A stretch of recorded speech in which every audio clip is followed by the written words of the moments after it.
ঝিনাইদহের কোটচাঁদপুর উপজেলার কুষাণ ইউনিয়নের ইকরা গ্রামের মাঠে উস্তে চাষ করে বাজিমাত করেছেন এক কৃষক। এ নিয়ে ঝিনাইদহ থেকে বিস্তারিত জানাচ্ছেন শেখ রুহুল আমিন।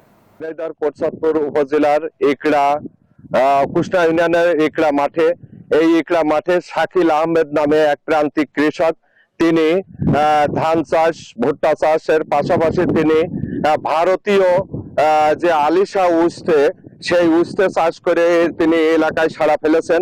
প্রতিদিন বিভিন্ন জায়গা থেকে বিভিন্ন কৃষকরা তার কাছে বিভিন্ন পরামর্শ নিতে আসছেন এবং তিনি যে উস্তে এখন কৃষক রোপণ করবে, সেই উস্তে তিনি আগাম এই চাষ করে ব্যাপক সাড়া ফেলেছেন এবং প্রতিদিন তিনি 2 থেকে 3 মণ করে উস্তে এই 10 কাঠা জমি থেকে উঠাচ্ছেন এবং 70 টাকা কেজি দরে এই উস্তে বিক্রি করছেন এই কৃষক। তিনি আশা করছেন যে এই 10 কাঠা জমি থেকে তিনি উস্তে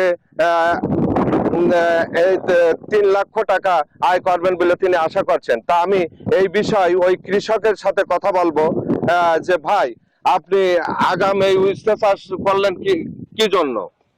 বেশি টাকা আয় করার জন্য চাষ করা হয়েছে, আগাম করা হয়েছে, বেশি টাকা ইনকাম। আপনি আর কি চাষ করেন? ধান করি, ভুট্টা করি, পাট করি, শসা করি।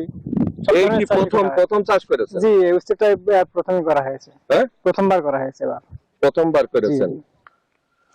তা আমি এখন ফিরে যাচ্ছি স্টুডিওতে।